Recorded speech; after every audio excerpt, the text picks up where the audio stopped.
Hello, and welcome to another chess commentary. This was done by me and Bledwinn for a very special game. It's not just any old game. What what I tried to do was do the Halloween Gambit, which is a if you don't know what the Halloween Gambit is, you're in for a treat. It's a very, very interesting line, and if you don't understand why I do it, or why anyone does it, well, I mean, it makes sense why you wouldn't, because it looks very, very strange, because you're basically giving up a knight for a pawn. But you'll see later on why it's important, and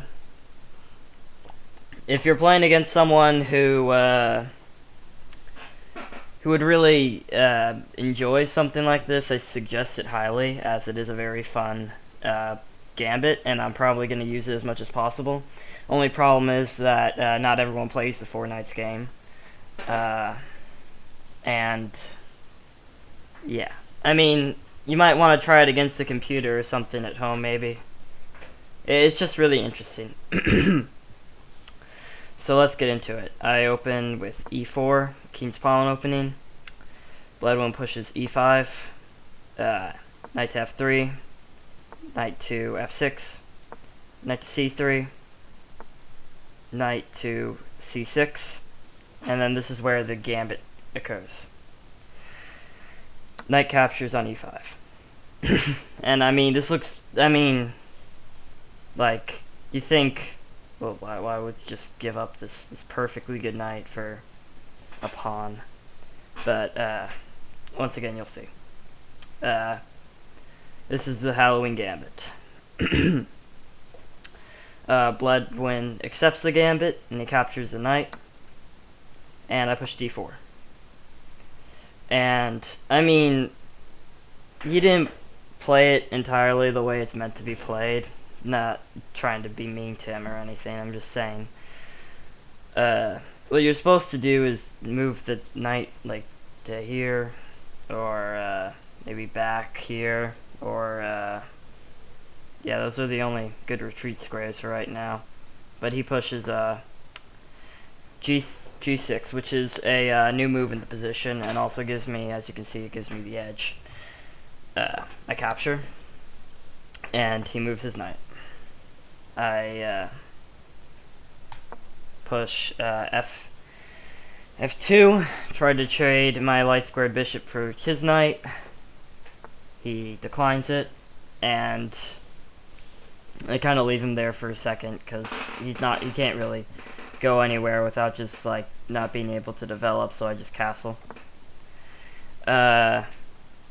He still doesn't retreat. Pushes c5. And I captured the bishop, as it was currently hanging. He starts adding pressure, but this knight really isn't pinned. There isn't anything here, and I mean, there'd be no reason to capture. So but I just keep continuing my attack on the queen side. And he creates a fianchetted bishop, which kind of improper at this point, as there's a lot of threats I'm threatening here, and you'll get to see a couple of them. And I go for obviously e6, threaten to fork the king and the rook, and that way, and not be able to be taken out by the queen because of this bishop here. So that's what I do. Try and trap him, try and get him to capture here, or something. Or maybe even capture here. But he doesn't. He just continues attacking on the queen side. And I fork him. And I mean, I don't know if he saw it or not, but he chose to sacrifice his queen. And now I have a very a very good bishop there. And I mean, what he could have done any time before this was castle, and you'll see that this was his downfall for not castling. or even pushing any of these pawns, because you see, this pawn right here is going to come into play very handily soon. And he captures, finally. And at this point, it's just kind of too late for this. I push the rook, and I capture his b-pawn. And he starts attacking it. And as I'm up a piece, as I'm up an entire queen and a pawn, I decide to trade my rook, which is really the only option he has here, 'cause, I mean, like, giving up like a whole rook there. Although, this is probably a much better option than doing that before.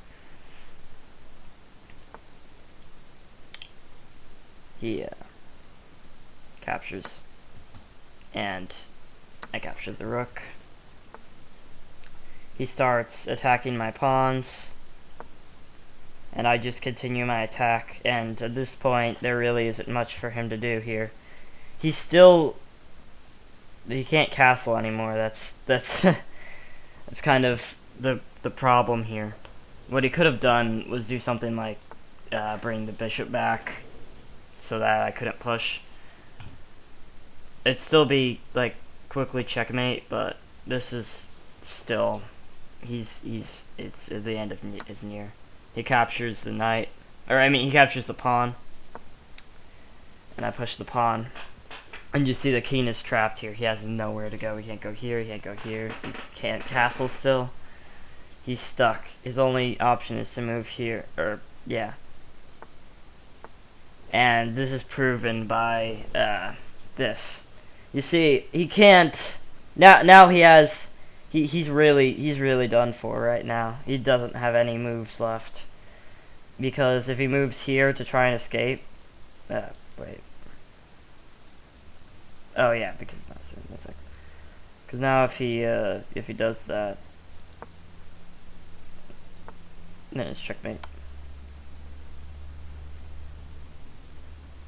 Or not checkmate yet. Actually, yeah, he still has this move, but it's still the end is near. So this bishop's stuck here and everything, and everything's looking very badly for him. And I do push c3, and I try and get him to capture, and he does. Yeah, as you can see, it's made at 5, but it's I mean, I'm threatening checkmate capture. Moving to b8, and there's nothing you can do about it. And he just makes it quicker, and off with a checkmate. And it was yeah. So there you have it, a beautiful Halloween game for all you guys that actually care. It was fun. I think Bledwinn had fun too. It was a very interesting game. Yeah, the Howling Gambit is a very, very interesting game, and when played correctly, it can be very, very powerful. Yeah. Alright.